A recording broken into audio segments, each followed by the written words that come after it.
Hello, friends. Welcome to episode 1136 of the Juicebox Podcast.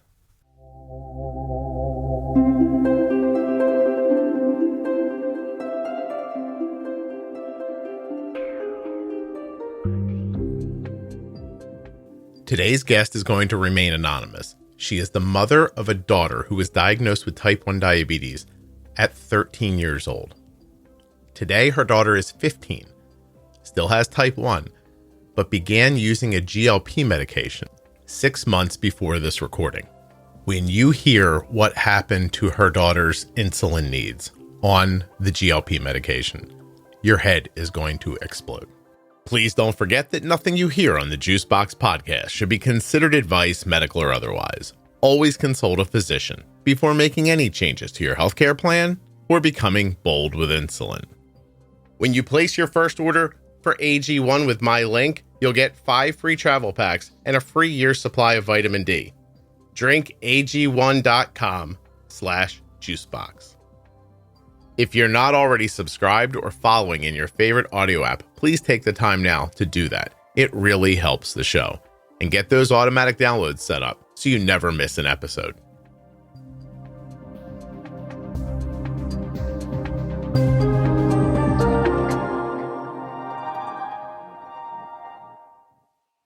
This episode of the Juicebox Podcast is sponsored by CozyEarth.com. Cozy Earth is where I get my clothing, linens, and towels from. They are incredibly comfortable and temperate. I love them. I really do love them. And I love that I can give you an offer code that will save you 40% off of your entire order. Just use the offer code JUICEBOX at checkout and you will save 40% at CozyEarth.com. This episode of the Juicebox Podcast is sponsored by US Med. usmed.com/juicebox or call 888-721-1514. US Med is where my daughter gets her diabetes supplies from. And you could too. Use the link or number to get your free benefit check and get started today with US Med.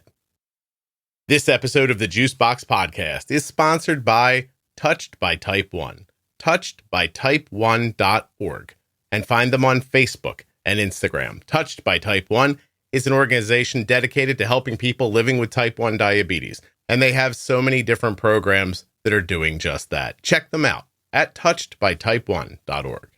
Okay, you're being recorded. You can introduce yourself when you're ready. Okay. Well, I'm the mom of a type 1 teenager. She is currently 15 years old. Okay. So you're going to stay anonymous, and I am. Therefore, just going to get everybody ready for that idea. So they're not like, why won't they say her name? She want to get from you people online. That's why. Fair. So your daughter is 15 now. How old was she when she was diagnosed? She was had just turned 13 when she was diagnosed. How long ago did she start using Wegovy? She started using Wegovy in August of 2023. So it's been September, October, 5-6 months now. Okay, let's call it 6 months on the Wegovy. And she's been using insulin the whole time she's had diabetes, the whole 2 years. Correct. Yeah, she started right out the gate with insulin. When she was diagnosed, her fasting blood sugar was 319 and her A1C was over 14. Do you think she went through a honeymoon? I do not think she went through a honeymoon. I mean, they started us right out of the gate on like 18, 19 units of basal, so there was no easing into it. And there was never a day where she didn't need insulin for food. We didn't even get the free snacks right out of the gate. We tried the 15-gram carb snacks that were supposed to be free, and they would spike her every time. And so I think it was after about the first week that we literally were doing insulin for everything that went into her mouth. How did she manage in the beginning? Was it MDI? She was MDI for the first 6 months because that's the endo's preference. Mm-hmm. So yeah, she did MDI for 6 months and then transitioned to Omnipod. She did the Eros for a couple of months, and then we got coverage for DASH and upgraded, and then hopped right on Omnipod 5 as soon as it was released, and lasted a few months there and ultimately transitioned to DIY Loop. Okay. And that's how she she managed primarily at that point. Okay. Don't tell me what she's doing right now. We're going to get to that in our story. Okay. I'm going to jump over to you. Medical concerns for you, anything autoimmune? Yeah. So I have Hashimoto's and PCOS. PCOS. Now we're getting to it right away. Yeah. How about your daughter? Anything besides the type 1? At the moment, just type 1. We are watching for potential PCOS diagnosis. There's a couple of things that lead us to believe that she's probably going to end up there, but not quite ready to make that call yet. Tell people about your PCOS. How does it, when did it start? What's it like, etc.? It's horrible. I've had it ever since I can remember. I just remember having really, really, really horrific periods, horrific period pain, but also in between period pain, was never regular. And periods were always just ridiculously heavy from early on. And so I also had endometriosis, which kind of played into it a little bit too, but finally found a empathetic OBGYN here a couple years ago and was very blessed with a full hysterectomy. Okay. And so life has been wonderful post-hysterectomy for me. Cool. But yeah, PCOS was everything that everybody says that it is, right? Horrible periods, horrible period pain, weight issues, just everything that comes with crazy hormones, right? Any acne? I did have pretty terrible acne, yeah. Okay. Terrible periods in length, in amount, both? All of the above. Yes. All of the above. They would last 5, 6, 7 days, super heavy flow to the point that I was anemic. My iron levels were dangerously low. And so then I was blessed to get iron infusions fairly frequently to try to get me pumped back up again. Guys, Cozy Earth just sent me a new shirt and pajama pants. I got the bamboo raglan tee. Is it raglan? What's it matter? The thing is so comfortable. I don't care what you call it. CozyEarth.com. Now, the pajama pants, again, fantastic. They're so comfortable. I don't even know how to describe this material other than to say heavenly. Not too hot, not too cold. Incredibly, oh my gosh, what's the word? It's comfortable, very comfortable, and it feels premium to the touch. That's whether I'm touching it with my hands or wearing it. It just feels like I'm wearing quality clothing. CozyEarth.com. Now, if you use the offer code JUICEBOX at checkout, you will save 40% off of your entire order. But if you want a shortcut to that, the link in the show notes of your podcast player will take you right to my page at CozyEarth.com, and that automatically gives you the 40% off of whatever you select. We also got my wife some Cozy Earth pajamas. She hasn't worn them yet, but they're right at the side of the bed, ready to go into action. I just can't tell you enough how much I enjoy everything that I've bought from Cozy Earth. Towels, sheets, joggers, t-shirts now, pajamas. Nothing has been a letdown. CozyEarth.com. Use the offer code JUICEBOX at checkout to save 40% or click on the link in the show notes. Diabetes comes with a lot of things to remember, so it's nice when someone takes something off of your plate. US Med has done that for us. When it's time for Arden supplies to be refreshed, we get an email. Rolls up and in your inbox says, "Hi Arden, this is your friendly reorder email from US Med." You open up the email, it's a big button that says, "Click here to reorder," and you're done. Finally, somebody taking away a responsibility instead of adding one. US Med has done that for us. An email arrives, we click on a link, and the next thing you know, your products are at the front door. That simple. usmed.com/juicebox or call 888-721-1514. I never have to wonder if Arden has enough supplies. I click on one link, I open up a box, I put the stuff in the drawer, and we're done. US Med carries everything from insulin pumps and diabetes testing supplies to the latest CGMs like the Libre 3 and the Dexcom G7. They accept Medicare nationwide, over 800 private insurers, and all you have to do to get started is call 888-721-1514 or go to my link, usmed.com/juicebox. Using that number or my link helps to support the production of the Juicebox podcast. How old were you when you had to get your first iron infusion? I was in my 20s. Mm-hmm. And just for reference, now you're 44. Congratulations. Somebody made fun of me for being old, and I was like, I'm alive. That's the only measurement they have. I know. Every day is waking up on the right side of the dirt. So I'm good. If I was younger, I wouldn't be here to hear your crap because I'd be dead already. Now, anemic. Has your daughter ever shown any anemia problems? She has not. All of her labs have been beautiful, minus the sugar, glucose. When did her lady time start? What age? 14. Mm-hmm. So she's a little bit late. And you think she might have PCOS?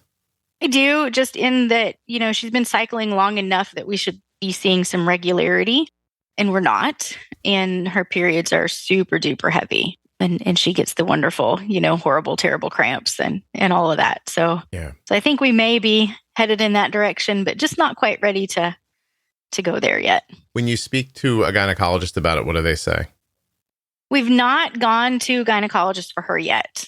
So we've been talking about it just with her endo and with her primary care. And they've given us some options of things to try, right? The obvious birth control, which she's not interested in, and I don't blame her. But really, we're just trying to give it just a little bit more time, not necessarily because I'm expecting it to change, but more giving her more time just to be comfortable with the next step of going to the gynecologist.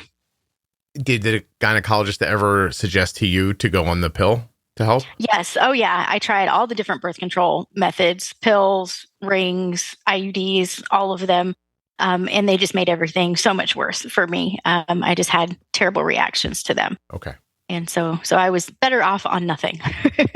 Did you have, I'm so sorry to ask you this, but you're anonymous, so who cares? Right? Any unwanted, thick or unpleasant or fast growing hair for you? Oh, yeah. Oh, yeah. Oh, yeah. I started having to shave everything at a very early age.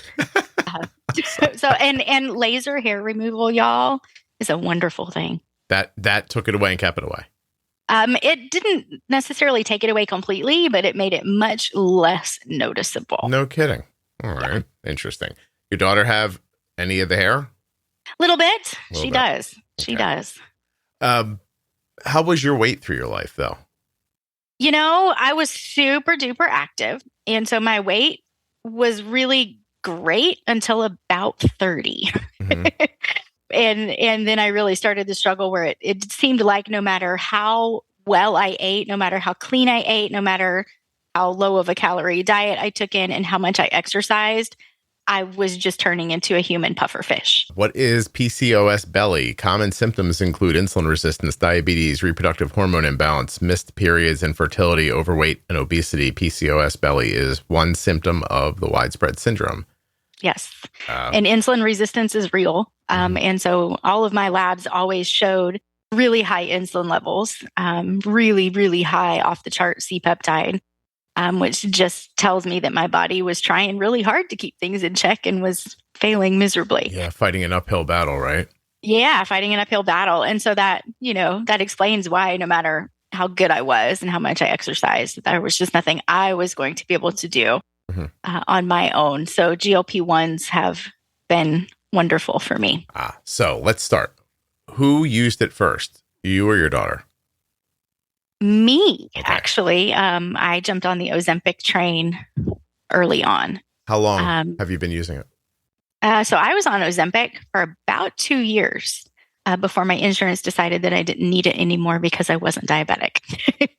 And it was wonderful. I got my weight down, was able to maintain it, was no longer what I call the human puffer fish. It used to be anything that I ate, I would just bloat like nobody's business. But on Ozempic, that didn't happen anymore. So I was on it for about 2 years, and then insurance said, wait, you're not type 2 diabetic. We're not going to cover this for you anymore. So I had to go off of it. And I had to let nature take its course, right? I had to let my weight get back up high enough that I could get approved for Wegovy. And so now I am on Wegovy and have only been on it for about 5 weeks at this point. But I'm starting to notice it reversing the bloating, and the scale is no longer moving up every time I jump on it. So that's great. And I look forward to, as I increase my dosages, getting my weight back under control and feeling as great as I feel all the time. Would you tell me what your weight was prior to Ozempic? Prior to Ozempic, I was pushing like 160. And for reference, I'm 4'11". Okay. 4'11". You can't even say 5. You can't get away with telling people you're 5 feet. My driver's license says 5 feet, so I feel like I can get away with it. But technically, I'm 4'11" for BMI calculation purposes. 160 pounds on your frame was a lot. Yeah, okay. It was a lot. Yeah. And how long did it take for you to get down to the weight that you were like, oh, I'm good here? On Ozempic, I would say it was probably a good 9 months. 9 months. And then what did you get to? I got down to 119. God. I did. Not all in that 9 months, but in that 9 months I was making very steady progress where I felt like I was finally moving in the right direction. But in 2 years, 41 pounds. Yeah. Okay. And then in the I was off of it about 5 months and got back up to 150 before I started Wegovy. Okay. It took you 2 years to lose. Fast. It took you 2 years to get to 119 and then 5 months to get back up to 150. In those 5 months, here, dispel the rumors for people. In those 5 months, were you double fisting cheeseburgers because the Ozempic wasn't telling you weren't hungry anymore? Or no, I absolutely changed nothing. And I feel like I was even more diligent about what I ate and how much I exercised because I knew I didn't have the Ozempic to help me, right? Yeah. And I needed to prove that this wasn't because I wasn't making the right choices, right? Yeah. Like I needed to prove to the doctor that this was not me. I had zero control over my body packing the pounds on. And so I maintained a diet of no more than 1,200 calories a day, high protein, low carb, low fat, and tons of exercise. And you gained 30 pounds in 5 months. In 5 months. Yeah. Okay. It was beautiful. And so right then my doctor was like, yeah, okay, I get it. I mean, I heard what you were saying. And it's not that I didn't believe you, but I didn't believe you. And that's not what the label says and blah, blah, blah. Right. Yeah. Exactly. And so it was not. And honestly, when I started the Ozempic and when I started the Wegovy, because I had been so strict with my eating habits, it didn't really change my eating habits for me. I didn't experience I do have to think a little bit more about like, okay, it's time to eat. Like I don't get hungry, but in terms of the amount of food that I could eat in a sitting, that didn't really change. I've never been a big eater. Okay. Yeah. So you weren't shoveling it in to begin with. And No.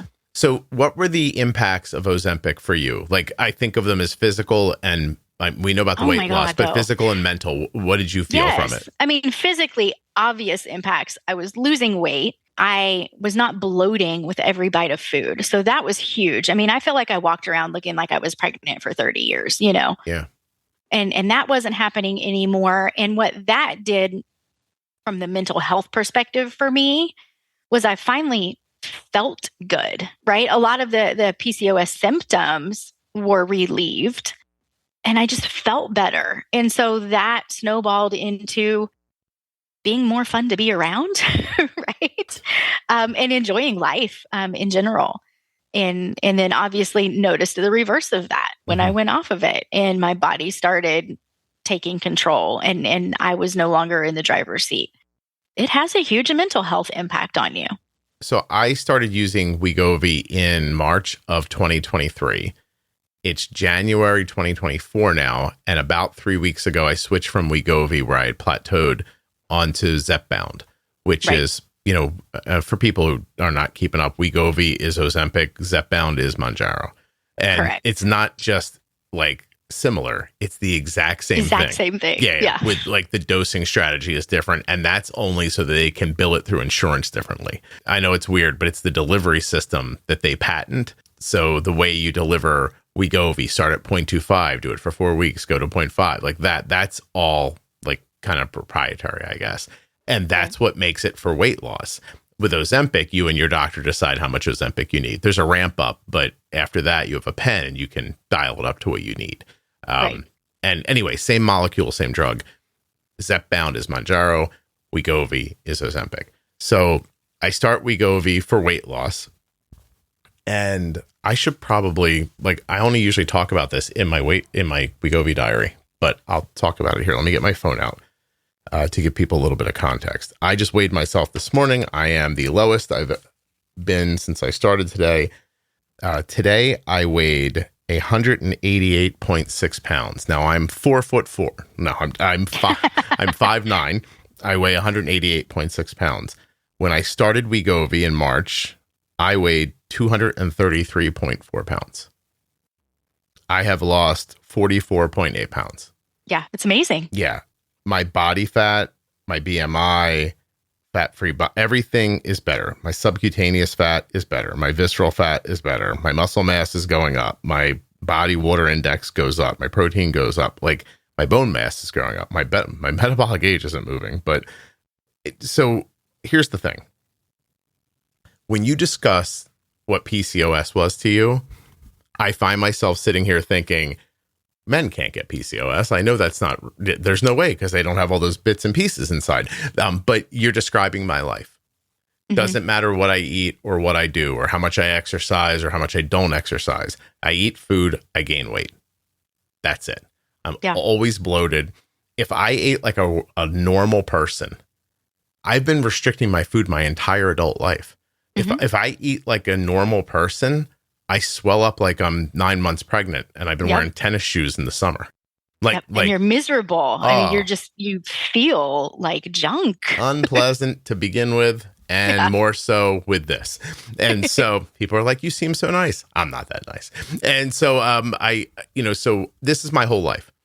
I couldn't, if I ate a piece of bread, I was going to wake up 2 pounds heavier. I'm not kidding.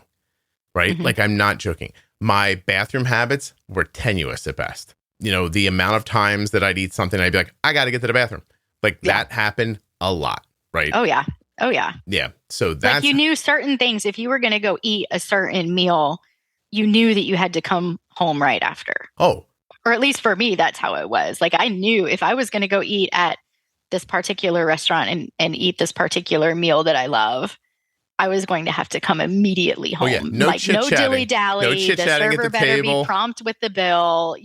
Like, I will have to get home. We're not stopping for milk on the way home. Yeah, no stopping. Like, if the server doesn't have the bill turned around, the minute I put my fork down on my plate, we're going to have a problem. I've had the thought, oh my God, I'm done with it already. The credit card company doesn't even know I bought it yet. Right. Exactly. Point being, also poor for my nutrition. Right? Like, I have had low ferritin and anemia and had to have iron infusions too, because my body not absorbing nutrients. Guess what it does now? Seems to absorb nutrients fine. Exactly. I haven't had an iron infusion in a year.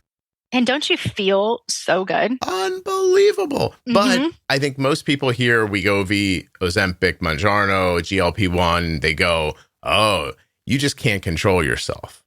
It's not. I mean, I wish, and I had that fight with my doctor, right, for a very long time before she agreed to put me on Ozempic, even in the first place. Mm-hmm. She's like, you just need to not ever splurge, and you just need to cut your calories, and you need to focus on high protein. And so I finally started journaling everything that I put in my mouth, like to the point that I was weighing everything on the scale, right? So you could hand it to the doctor. Yeah. And then I put it in front of her and I'm like, okay, here we are. Another month has passed. I've gained 11 more pounds. Here's everything that I've eaten the last month. You look at this and tell me where I went wrong. Yeah. And she looked at it and she was like, oh my God, you're not kidding when you say you've been trying. I'm like, yeah, I eat chicken and green beans every day for breakfast, lunch, and dinner. Chicken and green beans. I'm thinking of feeding the green beans to the chicken to save time. That's right. I mean, it's like, what do you want me to do? Your Hashimoto's as well, controlled. What's your TSH? So my last TSH was 1.9. That was just a couple months ago. It was not well controlled for a very long time. And then I finally got medicated and then got over medicated and actually went extreme hyperthyroid where my TSH was 0.001. It was really, really, really bad. Or whatever it was. It was super wrong. It was not supposed to be what it was. And I actually started having heart issues because of it. Jeez. And so that was about 3.5 years ago now. And so I went off of all of my thyroid medication and am still not on any thyroid medication. So We're just kind of riding the wave for however long it lasts. But my point is, you weren't gaining weight because your TSH was 4 or 6 or something like that. No. So, okay. So now we have a good background about that. And this, obviously, what it did for you. Also, your story, not uncommon. I see a lot of people online say, they took this medication from me because listen, there's a couple of reasons it's happening. One, the insurance companies are like, geez, a lot of people are using this. It's costing us money. So, they were willing to give it to anybody with a doctor's order. Right. At one point, like we made it for type 2 diabetes, but here, go ahead. We don't care. Then when everybody wanted it, they were like, oh, if you don't have really good insurance, then you weren't going to get it. Then all of a sudden, if you didn't have type 2, you weren't getting Ozempic. And I've had people go in and say, look, my BMI is this, I want to get, my A1C is right on the verge of being type 2. And I've heard people be told by their insurance company, well, when your A1C goes up a little more, we'll give it to you. Yep. Yeah. Yep. Or, the other one, you lost weight, you don't need it anymore. And then they have your story. And I've over and over again, there's one woman my wife found online. I don't know where, I apologize. But she said, I lost it. My insurance, I lost my Wegovy because of insurance. But I thought, it's okay. I know how to eat now. Like, she was a person who wasn't eating well. But she went back to, she didn't change. Same exercise. Same food as when she was on Wegovy. Put all the weight back on in 6 months. Mm-hmm. Just all of it. Like, didn't matter what she did, just started ballooning up. I'm telling you, I'm not a doctor. I barely got out of high school. Some people have GLP deficiencies or something to that effect because my body just works better now. Yeah. Like, it's easy to say, oh, Scott lost weight. It's not that. My body works better now. I don't run to the bathroom anymore. Right. That doesn't happen to me anymore. My energy is much better. I'm absorbing all of my nutrients. I used to take fistfuls of vitamins. I was like, this is not doing anything. Now I take a reasonable amount of vitamins, and guess what? I'm okay. My skin looks better. Like, my face looks better. The dark circles under my eyes are going away. Like, it's insane from GLP. Now, my weight leveled out, and I got to the point where I said to my doctor, I'm like, this Ozempic, like, it only goes to, I think it's 2.4 or Wegovy. I'm sorry. I think Wegovy only goes up to 2.4 when you're on it for weight loss. And I said, this isn't enough. And because I'm shooting it and for 4 days starting to lose weight. And then the last 3 days of the week, my weight's going back up again. Put it back on. So I was losing, no lie, gaining and losing the same 2.5 pounds for months. I was like, oh my God. So I went to my doctor and I was like, what are we going to do? She goes, we'll put you on Zepbound. I was like, let's do that. So now I've injected Zepbound 3 times. I'm using 5 milligrams because the measurement system's different from one to the other. And I've lost, I just told somebody today, but I forget already. I've lost 7 pounds this month in 26 days. I haven't done anything different than I was doing the month before on Wegovy. And I've lost 7 more pounds. Yeah. Like, and by the way, I want to be very clear. I am still fat. Like, there's fat on my body that is not healthy. It is not just a visual thing. I'm not just like, oh, I want to look perfect or something like that. I'm still in heart attack range for my belly. And, and that's it. Like, I'm not in this to like get skinny. Yeah. I just want to be healthy. Alive. I need to be in that healthy range.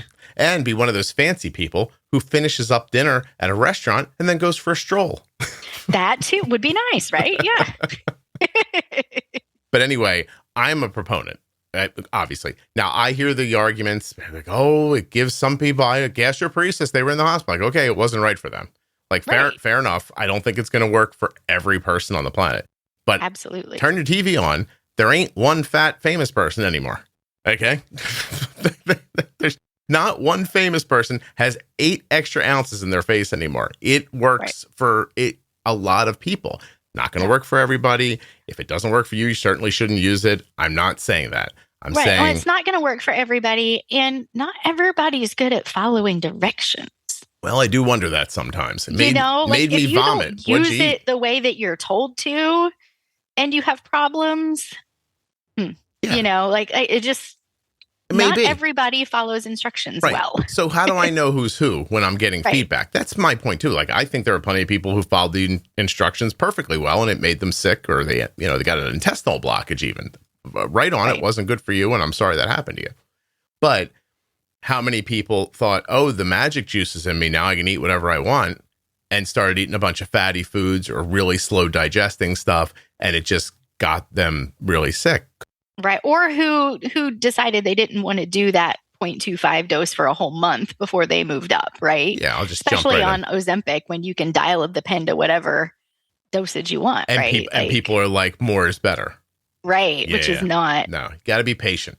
Yeah, you want to use as little as you have to get the result that you're looking for, you know? And patience is a key. And it's taught me to be patient, etc. But all of this is incredibly interesting, and I'm having a very good time talking to you. But it is not why you're on the podcast. Right. Why you're on the podcast and why you're on a diabetes podcast is this. Your daughter, who was diagnosed with type 1 diabetes at 13, who we established did not experience a honeymoon period and was using insulin, starts using Wegovy, and tell people what happened. Yeah, so it's been crazy. So I feel like it's important to discuss why she started using Wegovy. Mm-hmm. And it was to help her get to a healthy weight. You know, she was experiencing a lot of the similar things that I was experiencing, that it didn't matter how good we were with our meals, she was putting the weight on. And especially, you know, she had lost a fair amount prior to diagnosis, which was not a red flag to me, because we were trying to lose weight, right? We were working with the pediatrician to get her, you know, at a healthier weight, not to be skinny, but to be healthy. So I thought we were doing a great job, right? And then she got diagnosed with type 1, and I was like, oh. And so once we got her insulin, you know, worked out and figured out and started controlling her blood sugar better, the weight just came back with a vengeance. And so we had to jump through the same hoops, you know, that I had to jump through. We had to talk to the doctor, and the doctor would say, you know, well, high protein, low carb, you know, no sweets, try to eat better, get more exercise. And we did as well as you can do with a teenager. You know, it's hard. You can't monitor every bite they put in their mouth, but she's a really good kid. She's a really obedient kid. And so it's not like she was going off the rails, you know, like she was really trying. She wasn't super successful with the exercise, but what teenager is, honestly. And so finally, you know, the doctor realized after several months that, yeah, okay, you know, they're really trying, but she's still gaining. So let's give this a shot and see if insurance will approve it. And so insurance approved the Wegovy, and she started on that back in August, you know, about 6 months ago. And when she started the Wegovy, prior to Wegovy, her average total daily insulin was 40, 45 units. We were DIY looping at that time, so it fluctuated, but 40, 45 units. Her carb ratio was 10-ish. Her correction factor was like 30, but she was doing great, you know. But when she started Wegovy, I started noticing. Hey, stop for a second. Let's let it absorb in, because it's going to hit everybody right in the face when you say this. Total daily insulin, 45 units. Yeah, 40, 45, somewhere in there, depending on the day. Correction factor, 1 unit moves her 30 points. Ish, yeah. Yep. Carb ratio, 1 unit covers 10 carbs. Mm-hmm. Okay, go ahead. So she started the Wegovy, and I started noticing we were having a whole lot more lows than we usually had. You know, I felt like we had it pretty dialed in where we didn't have to treat lows very often. But we were treating lows, you know, daily, if not multiple times a day. And so I started, obviously, reducing her insulin intake, which is super easy to do on DIY Loop. You just throw on an override and say, only give her 80% of what you think she needs, you know? Sure. So thank God for Loop through this process. But in August, get this, at the end of the month, I pulled her numbers. Her average total daily insulin for the month of August, our first month on Wegovy, was 27.7 units. 1 month on Wegovy, which means she was using 0.25 a week. Correct. Or what they consider to not be a therapeutic dose of it. Correct. 0.25. Tell me the total daily insulin again. 27.7. Can I do math with everybody? Hold on a second. I'll do it with you. 27. Then you count up to 15. So that's 8. And you carry a 1. And you move that over there to make that 15. Then That makes this a 3, 2. That's 18 fewer units a day. 18. Does anybody know what 18 times? Here, hold on a second. God damn, I love this. Wait till you say, I knew I was right. Every once in a while, I'm right about something. How many days are in a year? 365? Yes. That's 6,570 fewer units of insulin in a calendar year. Yeah. Keep talking. And so her carb ratios, we had to, start doing breakfast, lunch, and dinner a little bit differently, but her carb ratio is now, 20, 25, depending on the time of day. 1 unit covers 20 to 25, not 10. Right. Go ahead. And this is where the fun is really fun, is her correction factor now is no longer 30. Her correction factor during the day, no, let's do night first, because night's funner, because she needs more at night. Her correction factor for nighttime is now 85. And her correction for daytime is 110. I was going to guess 110. Okay, I should have guessed. It would have been more fun if I guessed. Okay, next time, follow my heart. Yep. And how long has she been on it now? A month. This is her first month. This is the first month still. This is her first month. Her time in range, using, the standard 70 to 180, her time in range is 97.9%. Her average blood sugar is 99. Her standard deviation is 20.8. Hello. What's her A1C? I don't know, because our endo only does A1C once a year. That's okay. So I don't have an updated A1C for August. That comes What was it later. Before the Wegovy? Before Wegovy. So her entire time of diagnosis, once we figured out how to use insulin, once we got things figured out, her A1C has fluctuated between 4.9 and 5.2. 4.9 and 5. Yeah, I was going to say an average 99 blood sugar is a 5.1 A1C. Yeah. And so her A1C has always been great. I credit that fully to, so I got introduced to the Juicebox podcast the very first night that we were in the hospital at diagnosis. I posted on a local mom's Facebook page and said, hey, we're at the hospital. My daughter just got diagnosed with type 1. I have no idea what I'm walking into. Anybody else in the hood familiar with this? And this one very, very kind mom sent me the longest Facebook message ever. And I typically don't open messages from people that I don't know, but I opened hers and she said, hey, sorry to hear about this. My daughter's same thing. This is what you need to ask for before you leave. She's like, make sure you get a Dexcom, make sure you get all of your ratios and correction factors, and start listening to the Juicebox podcast. Oh, and she didn't ask you to send pictures of your feet, so you thought I could trust this. Yeah, well, I'm like, okay. And so here I am, awake at 3 a.m. at the hospital and just reeling. And I am a data nerd. And so I just needed to start doing some research, right, about this type 1 diabetes thing, and found the podcast and listened to Defining Diabetes, the entire thing, like without stopping.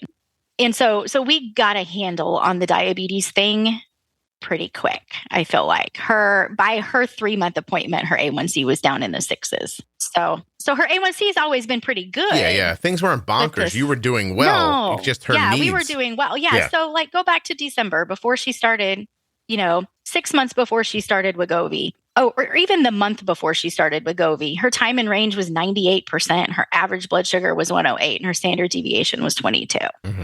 So it's not like we all of the sudden figured out diabetes. You were doing a great job but you were using a lot more insulin to do it. We were doing a great job using a whole lot more insulin. Yeah.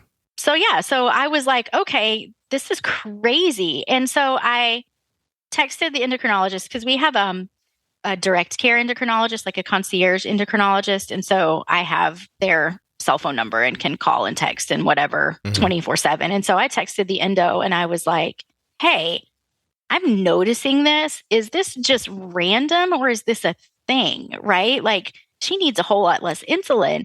And she's like, oh, yeah. It's going to impact her insulin resistance and all of that. And yeah, she's going to need less insulin. And I was like, huh. Thanks for bringing that up.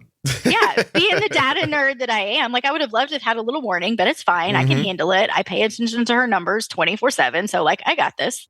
I know how to make adjustments. I'm good. But I got on Dr. Google, right? And I was like, semaglutide impacts, or semaglutide, however you say it, whatever the long word is for the drug, impacts on type 1 diabetes. And an article popped up about an endocrinologist up in Buffalo that had done a very small study with 10 newly diagnosed adult type 1s. And he put them on Ozempic right out of the gate. And as I read along, I'm like, yeah, it impacted their insulin needs too. And some of those folks even came off of insulin altogether as long as they stayed on their Ozempic. And I was like, wow, that's really impressive. And what I read that it does is that it preserves beta cell function. So, when you're newly diagnosed and you're experiencing that honeymoon, it's because your beta cells are still, some of them are still working, right? Your body's still producing some insulin. And so I was very curious. I was like, but wait a second. Here we are, 2.5 years into diagnosis, never had a honeymoon. I was like, so how is this possible? How is this possible that it's impacting my daughter the way that it is? Yeah. And so then I jumped into her lab tests, right? And I just wanted to see. And I was like, oh, okay. Well, at diagnosis, her C-peptide was still in the normal range. And a year after diagnosis, her C-peptide was still the exact same. And 2 years after diagnosis, her C-peptide was still the exact same. And so I was like, oh, we should have had a honeymoon. We never did. Apparently, insulin resistance is a thing, right? But I was like, so that's how this Wegovy is making this much of an impact. But I was like, but surely, this is as good as it's going to get, right? Which was great. I was happy to be using, almost half the amount of insulin. In the first month, when you have these reductions in insulin, how much weight was reduced? I wish I had kept track of that. But we don't with my daughter. I'm very careful about putting her on the scale because I don't want this to turn into an obsessive disorder. A race to a number or something. With her weight number. We really have been focusing all this time on being healthy. Good. And feeling good in our body. I can tell you that as of about 2 weeks ago, she's down about 20 pounds. For how long? When she started. And that's how long ago? 6 months. 6 months. So 20 pounds and yeah. Would you mind telling me, she's going to be, you're anonymous, so nobody will know, what was her starting weight? That's a super fantastic question that I would have to look at her medical records to tell you, because I honestly don't even know. I want to say that it was up around 150-ish. Okay. And she's like 5'3". Okay. 5'4". She's growing. So. Right. Okay. And so, but she's lost 20 pounds. Is it beyond noticeable or just noticeable? Oh it is beyond noticeable. She's so excited.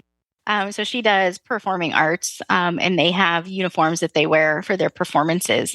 And she's gone down just this school year, right? So we're not far into it. She's now on her third dress for performing arts that's a smaller size. Like she's gone down 3 dress sizes. I started in a 2X t-shirt.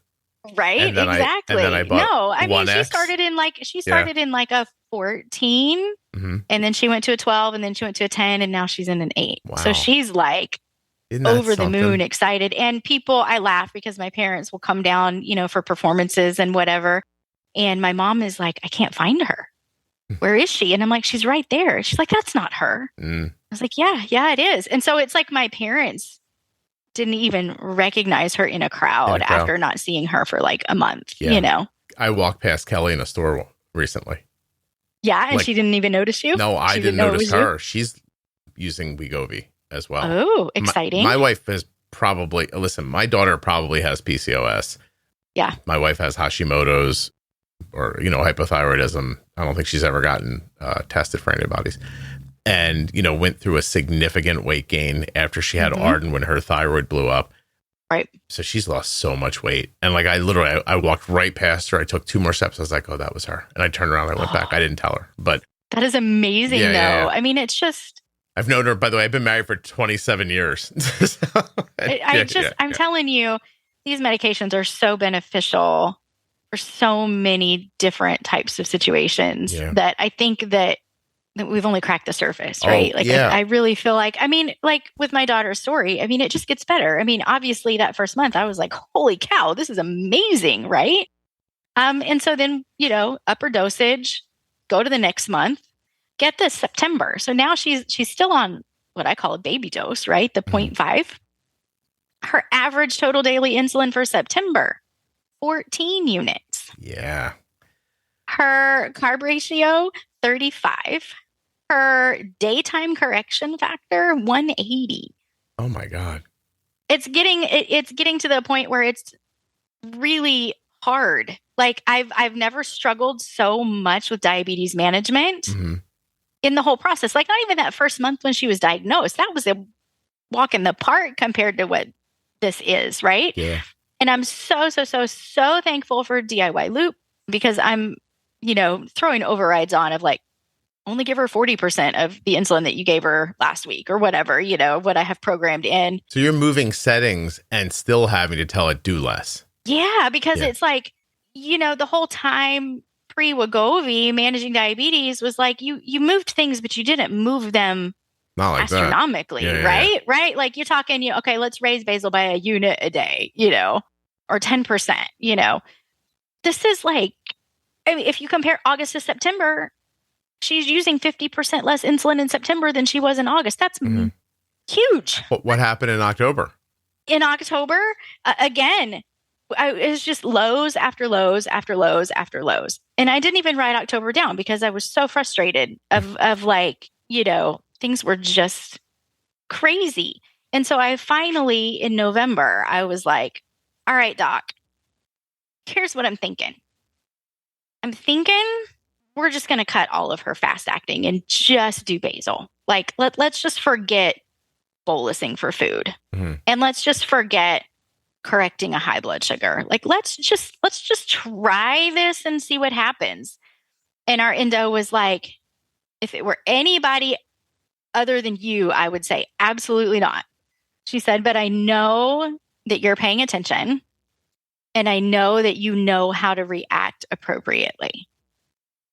She said, so go for it. And I was like, okay. So we're DIY looping and I go in and I open the loop, meaning like people will understand that as being manual mode, right? I'm turning off the algorithm and I'm just letting it run basal. Still through her pod. So it's still technically fast acting, but it's her basal delivery. So we're not bolusing for food or meals or anything. And I'm still treating lows. And I'm like, okay. So clearly her basal is too much, right? If I'm not bolusing for food and I'm still catching lows, especially in the nighttime, right? Her basal is too high. So I'm dropping her basal. And I get her basal down, like things are great, right? And we're rocking and rolling, no mealtime boluses, no corrections, kid can eat whatever, whenever, however, don't have to tell me, just have fun. And she even said to me, she's like, Mom, it's like I don't even have diabetes anymore. Yeah. And that just like hit my heart, it was like, she did so great with diagnosis and overcoming her fear of needles because that was huge. And she did great embracing technology and learning how to use it and learning how to carb count and make good choices. Like she did fabulously with all of that. But then when she said to me, it feels like I don't even have diabetes anymore. Yeah. I was like, this really did impact her. Yeah. Like she played it very well. And so then she was sitting on the couch and she was like, it was pod change night. And we're still using our pods because we're still running basal through loop. She's like, Mom, she's like, we have any long acting? And I was like, yeah, we've got some pens in the fridge. And she's like, can I take a pod break? And I was like, okay. Are you sure? Like, really? You really want to? Because I loved the flexibility of the basal being delivered through loop, right? Because I could adjust it at any time. Right. And so I was terrified that going back MDI and doing that basal injection meant I had to figure out how much to give her. And that once it was in, right? There was no pausing basal or suspending basal for a couple hours to help us overcome a mistake, I was terrified. And so I texted the endo, it's 8:00 at night, whatever. And I'm like, so she wants to take a pod break. We've got, some basal in the fridge. What do I do? And she asked me, well, what's her average basal on the pod right now in loop? And at that point, her average basal was like 9 units a day. Down from, that's total daily insulin at this point, not just basal. Oh, she's not bolusing for meals or anything. Yeah, so her total daily insulin started at 45 and is down to 9. 9. How long ago was this now? This was in November. Okay, go ahead. So it was August, September, October. So 4 months in, the end of that 4th month, she's right at about 9. And so the endo was like, okay, well then give her 9 of whatever we're using. I think it's Traceba. Give her 9 and give it a few days. She's like, that one's a little bit longer than a 24-hour deal. So don't go changing everything the next night. Give it a few days and see what happens. And the endo was following along, right? She had access to our Night Scout. So she was seeing, numbers and everything in real time and was real good about checking in and, the perks of paying out of pocket for a direct care endocrinologist. So we did it, and she took a pod break, and started just doing that one basal injection every day or every night. And then just her one Wegovy injection. She did it on Saturdays, every Saturday. And I thought, this is like early November. Actually, it's like the week before Thanksgiving. So mid-November. And I'm like, there's no way we're going to get through Thanksgiving without needing some fast-acting insulin, right? Because we're not eating clean for Thanksgiving. We're eating. We love Thanksgiving. We love the Thanksgiving foods. We're not cutting back. We don't. That was from day one. Holidays were holidays, and we didn't do anything differently. And so I was very skeptical that we were going to survive Thanksgiving. But she survived Thanksgiving without bolusing for food and without needing to do corrections. And I was like, holy cow, this is bananas. And not only did she survive, we ended up having to kind of cut back a little bit on her basal. Thanksgiving, turkey, stuffing, gravy, potatoes. Turkey, stuffing, mashed potatoes, gravy, pies, cakes, cookies, and... Did she spike it all? She did, but they came right back down. It was literal, I know the goal is those gentle rolling hills, right? But she had mountain peaks, but they came to a point and then came just as fast back down as they went back up. How high? Not anything crazy. She might have hit 200 a little bit here and there, but for the most part, her spikes were 180 or under. Okay. And the endo told me that was okay, and I went with it. I was like, okay, because I'm hyperventilating, oh my God, she's at, 190. Aren't you imagining her blood sugar is going to be 400 in a minute? You just keep thinking that. As fast as it was going up, I was like, because my alarm starts going off at 120, and I'm like, okay, let's just watch. And then it hits 140 and then it hits 160. And I'm like, drink water, go walk around the block, I'm panicking. And she's like, Mom, relax, and I'm like, but I can't. How long do you think from the start of the spike till the end of it, and when it was back down, how long do you think that was? Like an hour. Wow. No kidding. It was stupid fast. And so then it's when I would see it turn at the top and start to come back down, and then she would be straight arrow down, which we never were before. The goal was always diagonals. I didn't like straight arrows up or down. And so then I would panic, and then she would be double arrows down. And I'm like, holy flip, what do I do? Because I can't take insulin away. She's MDI, right? And we've not put any fast acting in.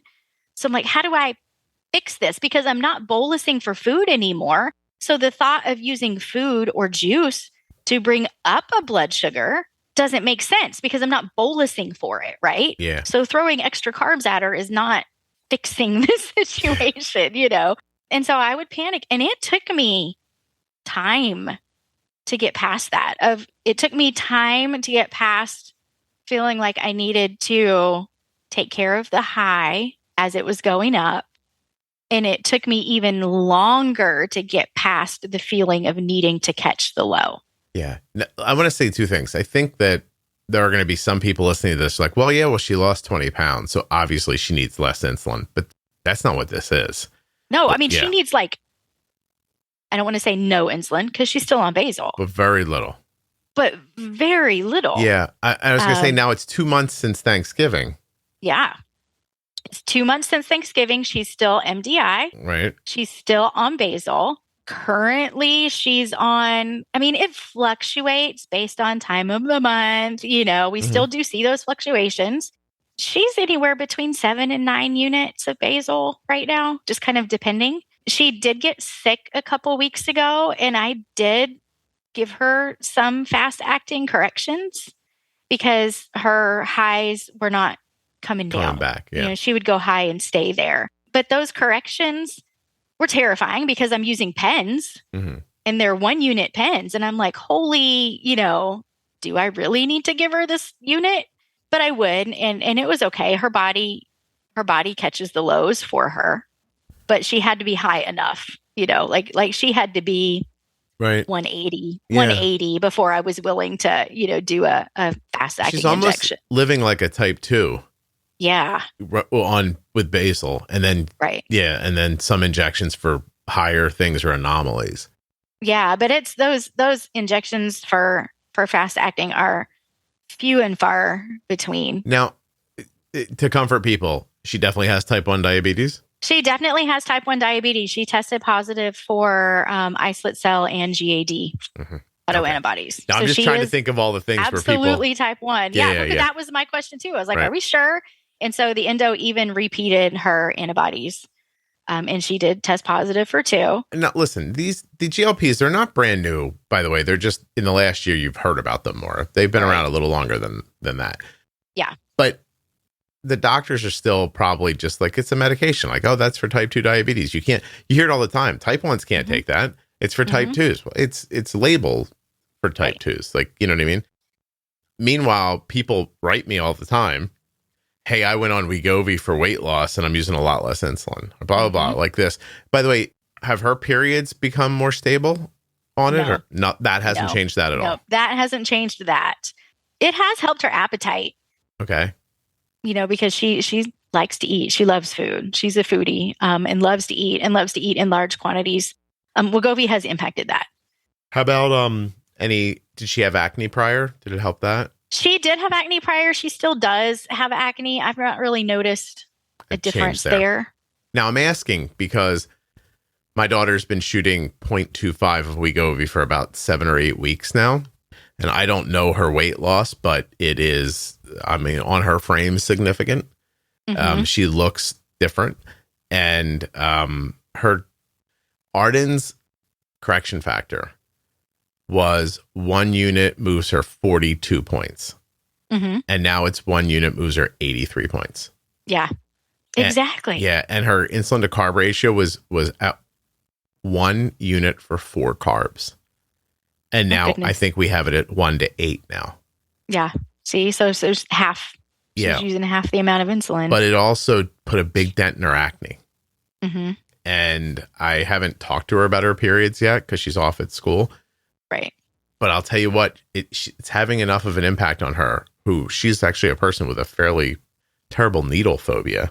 She's overcome it enough to give herself the injections of Ozempic. That was huge for my daughter initially. Those injections were, for whatever reason, extremely intimidating. Yeah. At that point, she had been on the pod for, 2 years. And so it had been a really long time since she'd done an injection of any kind. And that was really, it would take her a couple of hours to work up the courage to do those injections for like the first month. Oh, yeah. There were tears. There were, pin her in a corner. I hate to say it, but I would sit on her, to get her to overcome that fear, right? Arden had the kung fu hands. As you came at her, she'd be like, no. And she'd be like swatting at you with both hands. Yes. Yeah. And it wasn't a fair fight because, I'm 4'11". Also, so at this I'm the one holding the needle. I'm like, I'm like, be careful. Yes, I know. Well, and she was bigger than me and taller than me and could do some serious damage. It wasn't a fair fight. She'll complain about it when she gets it out of the fridge, to do her injection. I said, do I have to? And I'm like, no, I'm like, you want to quit? And then she looks at me, no, Mom. So, okay, well then do it, you know? Oh, no, please. I once watched Arden as she was defending herself from the needle. She's laughing and crying at the same time. She's hysterical laughing because she knows how ridiculous it is that she is almost unconsciously swatting at me. Yeah. And at the same time, she's crying from the fear about the needle. Like literally at the same it's fascinating. She's getting better and better. It was horrible to witness, but now she's, you know, like, because I very much want her to feel like she has some control over these choices, right? Yeah. Even though she's, you know, getting ready to be 16, she's still a kid by all rights and purposes. But I didn't ever want her to feel like I was forcing something on her. Mm-hmm. Like the pump was her choice, you know, which one do you want? When do you want to start it? That was her choice. The CGM was never her choice and will never be her choice. But the Wegovy was like, you know, I had a conversation with her about it before she started it and was like, you know, here's what it could potentially do for you that's good. Here's what it could potentially do for you that might not be so pleasant. Do you want to try? Yeah. And she made the choice, you know, yeah, I want to try.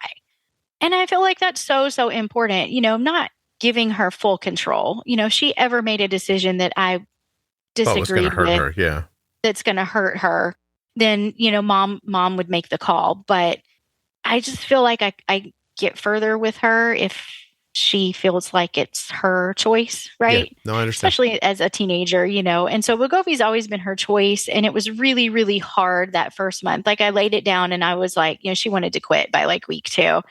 And I was like, no, you got it 3 months. You got to give it 3 months. And then at 3 months, if you still hate it, then, you know, we'll have another conversation.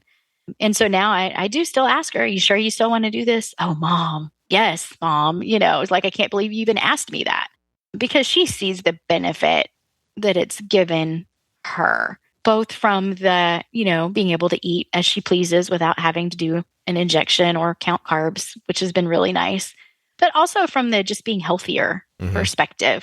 She can see the changes in her body and she recognizes that that's good in the long run. Yeah. And so I think that's important. And it's not this miracle drug, right? Like you said, it doesn't work for everybody. It definitely has its place and it definitely has its purpose. But I mean, we're living it, and I feel like there's a whole lot of untapped potential there. Oh, yeah. And I really hope that we start hearing more about it being an option for treatment.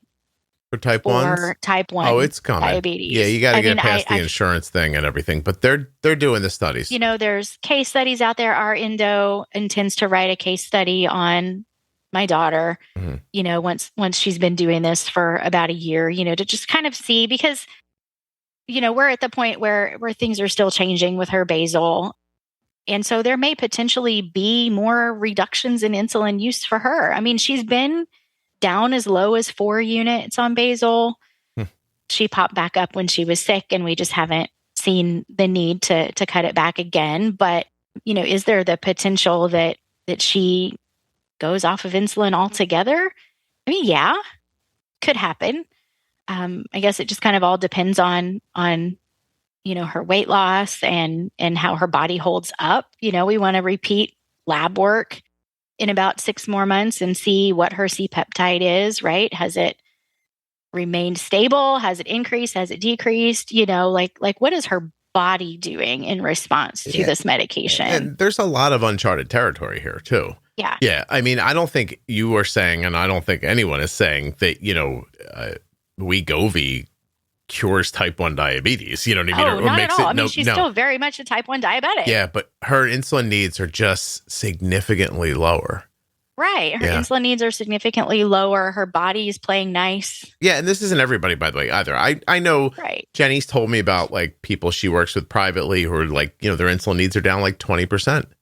And that's great. You know, like it's been a real benefit for them. They're losing weight or they're... Right. And I think it has to do too with like where you're at in your journey. You know, is your body still helping a little bit, or is your body done? Right. You know, I think that's a big factor too in what you see from results, you know? Well, your daughter absolutely could go into a situation where you're back to 20 or 30 units a day. Like, Absolutely. Yeah, right. Absolutely. Like, I mean, if her C-peptide dives, then she's going to need more insulin. Yeah. I'm not in the camp that thinks that this is fixing her. Right. This is just part of our journey. It's where we're at the moment. Mm-hmm. It's very encouraging. I mean, she's not had any undesirable side effects from it. Even when she started? But it's new too. Even when she started, the very first injection, she was remarkably tired that week. Mm-hmm. But the second one did not impact her in that way, and she recovered. Arden had some nausea. She couldn't eat the first week very much. And we've not had any of that. She does get to the point, and it's really funny when we're eating because you can see it on her face where she gets to the, oh my God, if I take one more bite, I'm gonna vomit. And it just hits her like a brick, and you can see it all over her face. I'm like, all right, she's just hit her full point. Yeah.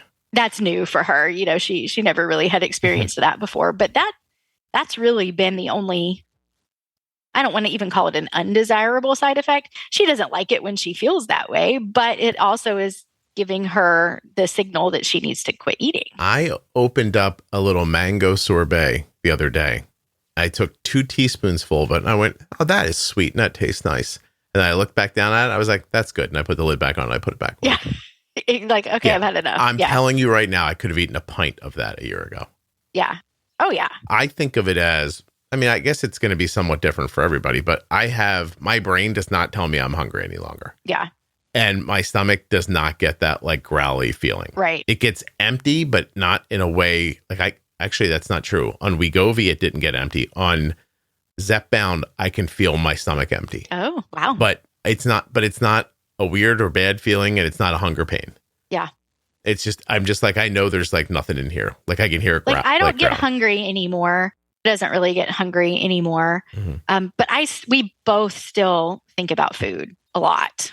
I didn't realize that we liked food as much as we did. Yeah. Of like, if we're getting ready to go somewhere, and we know the different foods that are going to be available wherever we're going. Let's say we're going into town because we need to pick up toilet paper at Costco, Right. Then we'll be like, oh, there's a cheesecake factory right there, like let's go there for lunch, We still do think about food, but we also have had to reframe how we enjoy food because we know that you're not going to take as much of it in. That we can't get as much as we would have before we hit that point. So we make sure when we're eating our meal, at the Cheesecake Factory, and I get that barbecue ranch chicken salad thing that's the size of your head, but I know that I want the pineapple upside down cheesecake. I have to pace myself with that salad and be like, could I continue eating this salad? Yes. But if I do, I might only get to enjoy one bite of that cheesecake, We took my wife out for her 50th the other day and went to a steak place. I had a steak. I have a steak. I think I had shrimp. I had, there were sides. Had a little bit of this and a little bit of that. I got it all in. And at the end, they brought out, I don't know, like, I guess we made a reservation online. So they said, is there any special occasion? My wife's like, it's my birthday. Like, I don't think she thought it was any, but they brought this giant sundae out. There were 4 of us at the table. Oh, nice. And so everybody kind of went after it. And I was like, oh, I ate some ice cream. And I had a little bit of, there was like a cone in it. I was like, oh, the cone's good. And then that was it.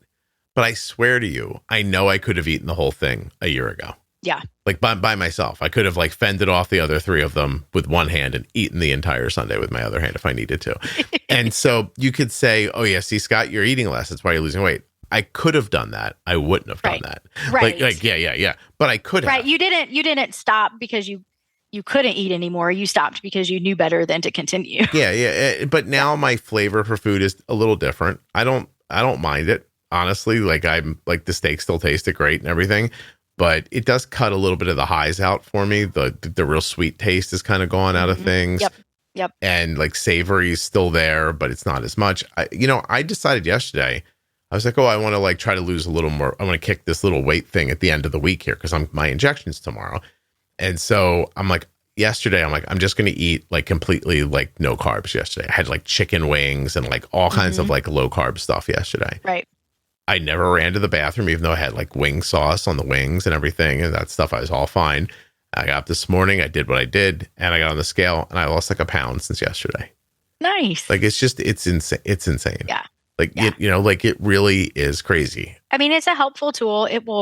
I feel like it's more helpful if we play smart.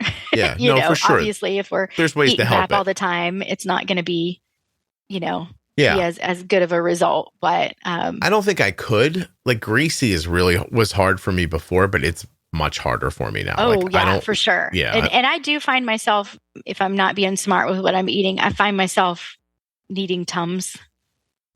Okay, so now, hey, funny thing. Like things are giving me heartburn a little bit easier than they were before. I had pretty bad heartburn prior to this, and then it got better on Wegovy, but never completely went away. And that's one of the reasons my doctor switched me, because she's like, the doctor was like, I hear like Mounjaro, like Zepbound, the heartburn, it helps with heartburn too. So I don't have any heartburn now. Nice. It's crazy how well it's working for. I wouldn't kill a stranger to get the Zepbound, but I'd ding him with my car a little bit. If you said you can't have it unless you ding this guy with your car, I'd be like, oh, he's not going to die, right? We tried to get Zepbound for me, and my insurance didn't play nice. Okay. But I was just happy to get whatever they would give me, really, at that point. It was like, not having anything is not an option. Yeah. Obviously, for the kiddo, the Wegovy is the only thing that's approved for the weight kids. Do you think they're going to yank it away from her when she gets to a certain weight? Yeah. So that was a concern that I had, because when she initially went on it, the insurance, the pre-authorization was for 3 months. And I was like, okay, well, I understood it, right? If it doesn't work, then no big deal. But we went back for that 3 month, to renew the pre-authorization. And by that point, I had seen the impact on her insulin needs, and realized that this was something that we wanted to continue, very much so. And I was really super concerned about it. And so I dove into the research, right? Jumped on the Wegovy website to look at like the dosing guidelines and everything. And everything that I read talked about a maintenance dose, right? Like once your goals have been achieved, then you'll continue a maintenance dose. Mm-hmm. And so I was like, okay, it doesn't sound like this is something that's intended to be just for like a short period of time. Sounds like this is something that's like long-term.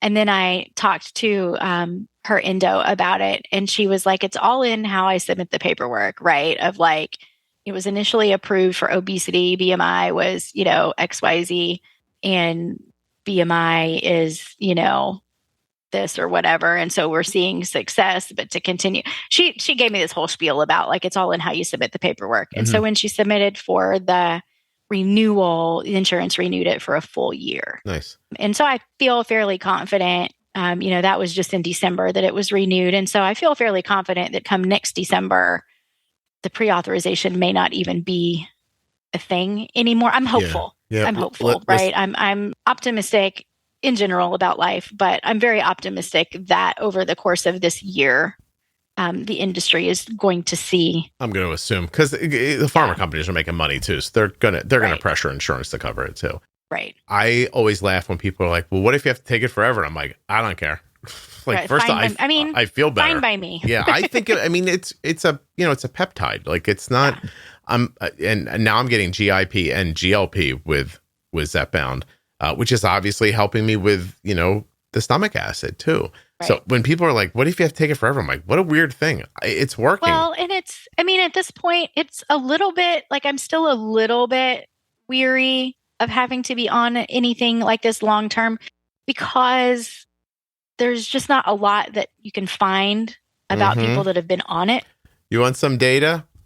I'm sitting at a 90-degree angle in a chair, and I can see the hinge of my hip when I look down. I didn't even know that was there. What do you think of that? Amazing. Yeah. So like, I don't know that I'm ready to say that I'm okay with the thought that this is a forever kind of thing, based on what I know today about how I feel off of it versus on it. And the same thing for my daughter. Mm-hmm. It's a risk I'm willing to take. Yeah. At this point in time, like pending more information, right? I'm always open to changing my mind if something comes up, right? Oh, sure. Something pops up and like, oh, need to not do that anymore, then we won't do that anymore and we'll figure it out. But based on what I know today, I'm okay with No, that. I agree. Yeah, if somebody comes along and says, "Hey, here's data, you're going to get foot cancer," I'd be like, "Oh God, I got to get fat again." Okay, yeah, Or it's like, do I want to feel good every day and not have a foot, or you think do I want to feel like crap and still have my foot? Thin and one foot, I just mean, one.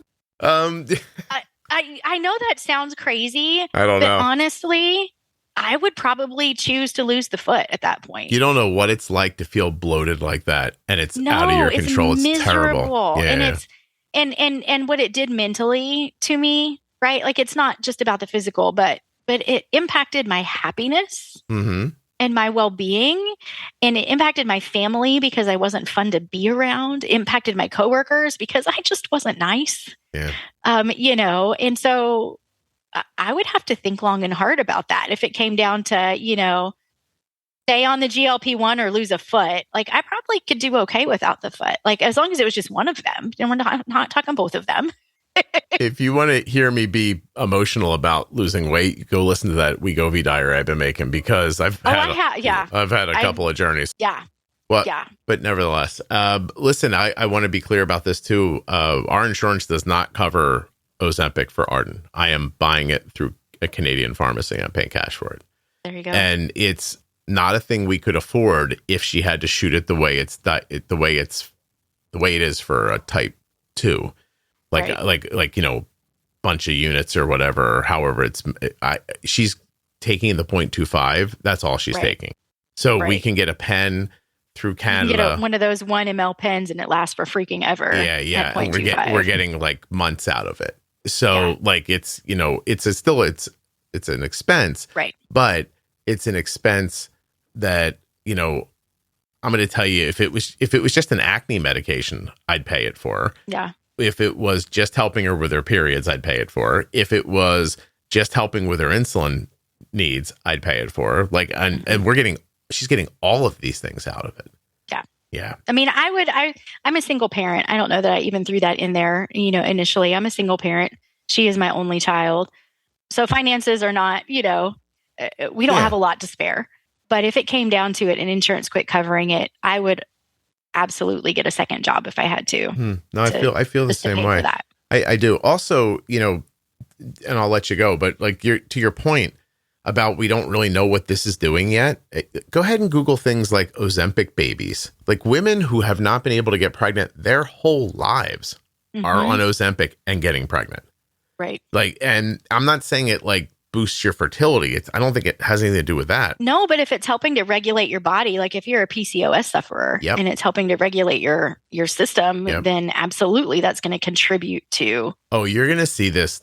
This is going to be like, they're already studying it about things like impulse control, right? Like for like gambling and drinking and like stuff. I don't know what they're going to find there, but I'm telling you, if women who have been infertile for so long that they just don't even bother using birth control anymore, and then they start on Ozempic, and then boom, baby time. Like that's getting. By the way, that's already being looked into. So it's weight, it's impulse control, it's insulin resistance. It might be the ability to have a baby. It might be the ability to like fend off these horrible things that women go through with their uteruses and like this PCOS and like, Jesus Christ, it's terrible. If it makes a dent in that for somebody, like, let's go. You know what I mean? Like, what else is it going to do? Right. I haven't gotten taller, but I would pay good money for something that would hit me. You would definitely that 5 notice. Foot mark. Yeah, you would definitely notice. I would. I feel like we're just at the tip of the iceberg with this. Yeah. And it's going to be really exciting to see what this does for people. I mean, I feel like it's given my kid her life back in a sense, of being able to just eat the pizza, or just haphazardly decide to go be active without having to remember that she's got insulin on board from dinner. Yeah. Or even taking showers, right? Like pre-Wegovy, she couldn't shower with insulin on board because she would crash and burn. And so we would have to be like, oh, you need to shower today, do that before dinner, And health, just health. Like I'll share this here and then I'll let you go, right? I think we've covered everything, don't you? I feel confident that we've done a pretty good job. Yeah. People tell me all the time, like, oh, Scott, you got to make social media videos to support your podcast. And I was like, oh, I don't want to, or that's silly. But what I was thinking is I don't look good. And I don't mean just like I look fat. I mean, like, I don't look good. I look unhealthy, and like, I'm not like I wasn't one of those people who was like carrying around 40 extra pounds. I look like Ashley Graham. Like, you know what I mean? Like I wasn't like all beautiful and smooth skinned and just happened to weigh more. Like, I didn't look healthy. Right. Like, I was definitely not taking in nutrients that I am now taking in. Like, now I jump in front of that camera. I'm like, hey, there's an episode of the podcast coming up, blah, blah, blah. I don't even look at myself. Like, before that, I would have had that thing at a certain angle. It would have been up on the ceiling, pointing down from my head. Like, you know what I mean? Like, I would have only done it at certain times a day. I couldn't have done it if I wasn't shaven, because I would have looked like I was on a bender. But I wasn't. And I feel like I can say this to you because we've go ahead. Go ahead. known each other for I'm holding on to the table. While. Go ahead. No, but you looked like you might be coming down with something. Yeah. Yeah. You looked like you might not feel super fantastic. Right. And I never thought of it as anything more than that, but I was like, oh, he's got a cold coming on or something. Oh, my dentist once told me, he's like, you got to have type 2 diabetes. Look at yourself. And I wasn't even anywhere near it. Like, my A1C wasn't up at all. Like, you know what I mean? He's like, you don't look good, man. Check into type 2. And I was like, it wasn't that. And and you're so used to it after years, you don't even fight against it anymore. You're just like, I guess this is how I'm supposed to feel. But right. No, turns out, no. I know, right? It is possible to feel good about things and to feel good in general. And Skinny Scott loves fashion, we learned, by the way. I don't know if you know that or not. That? Yeah. Scott likes to dress nicely. I didn't know I did. I thought I was like, I'm happy in sweatpants. I'm not happy in sweatpants. I was dying. I was in a puddle. Anyway. I'm still in my happy in sweatpants phase, but I'm very much looking forward to being able to expand my wardrobe. Now my sweatpants, actually though, my sweatpants are much nicer now. I get them at Cozy Earth. They're very, very nice. Well, yes. I've got a pair coming that I am very, very, very excited about. I just want to say Cozy Earth save 40% with the offer code Juicebox at checkout. But that's not even a joke. They're really nice. No, I'm so excited. I've heard you talk about them so much that I'm like, okay, I'm splurging one pair. I hope you like them. I really do. I really do appreciate you doing this. Again, no one is saying like GLP medications are not a cure for type 1 diabetes.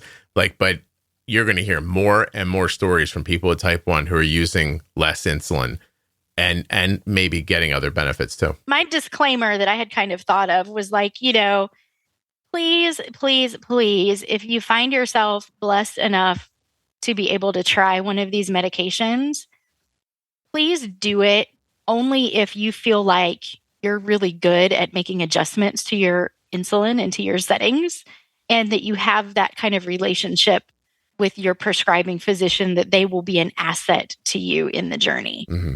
Because I think about how quick the impacts were. And if I wasn't at the comfort level that I was at with making adjustments to ratios might have got run over a little and bit. Sensitivity factors, it could have been very, very bad. Yeah. Because you had to make some big adjustments taking insulin away. And that's not a thing some people would have thought to do. Huge adjustments. And in reaction of we've all caught a low, right? We've all had a scary low, but it was happening 3, 4, 5 times a day. Mm-hmm. And you just have to have the capacity to deal with that, right? Mm-hmm. Don't start on it and then send the kiddo off to camp for the week, or if you don't have that great relationship with the school nurse where they'll listen to you make adjustments on the fly, I just feel like we can't overstate the importance of being knowledgeable and comfortable in caring for yourself if you're the type 1 and going on this journey, or caring for your child or your spouse. Well, that's in the label. It's in the label. Don't jump into this without any thought, preparedness, and preparation and a game plan. Because, we jumped into it not knowing that these impacts were going to happen. It was profound. And we were in a really good place. And I feel like I don't want to brag. I want to be humble. but I knew what I was doing with my daughter's insulin and diabetes care. And I panicked, and so I just want people to hear that, if nothing else. Don't hear this and think that it's a miracle fix and I'm just going to do it. Please make sure you have the support that you need. Right. Yeah. There's going to be a lot of adjustments. I don't want to hear a very, very, very sad story because somebody jumped into it without those resources. Yeah, I actually think the label for about type 1s on these medications says Wegovy, or one of those GLPs will cause low blood sugar, but you have to think of it the right way. It's not causing low blood sugar. It's causing your insulin needs to be significantly less. And now you're suddenly using too much insulin, and that's causing low blood sugar. But yes, the mechanism is you had a certain amount of insulin in there, you put in this GLP, and then boom, you're now low. All of a sudden what you used to take care of that low blood sugar is not going to take care of that low blood sugar anymore, right? Yeah. That 4-gram glucose tab is no longer going to cut it. You're not going to see that make a dent in that low that's resulting. And so just that's my one thing is this is a very happy story. We are very happy with our journey, but I don't want somebody's story to be the opposite because they didn't have the support or the knowledge going into it. Yeah. That this is a big thing and it changes things. It has the potential to change things in a big way. Yeah. And just know that, right? Just to be smart about it. Use your head, Yeah. We're also early on in this right now. You'll look back on this episode a year or two from now and you'll be like, oh yeah, we all know that now. Now everybody's getting this, that kind of a thing. And wait do you see? Because you mentioned the University of Buffalo, right? At Buffalo? Yeah. They Dr. Dan Dona up there is doing fun studies. Yeah. You should check it out. So, okay. Well, thank you so much for doing this. I got to ask you a couple of questions before I let you go, but I'm going to stop the recording right now. Thank you. Great.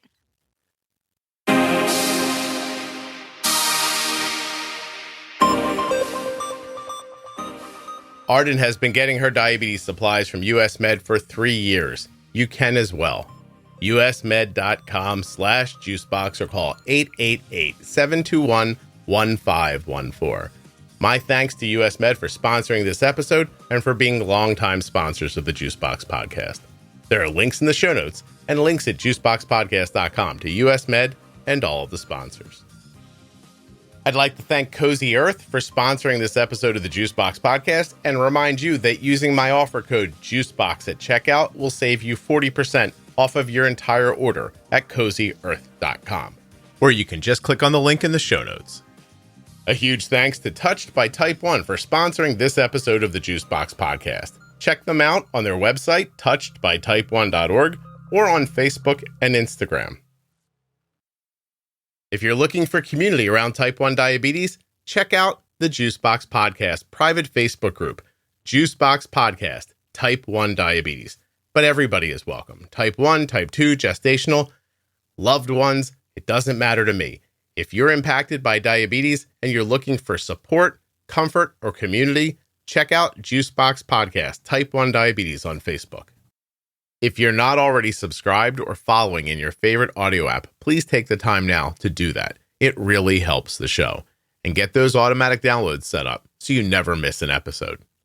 Thank you so much for listening. I'll be back very soon with another episode of the Juicebox Podcast. The episode you just heard was professionally edited by Wrong Way Recording. WrongWayRecording.com.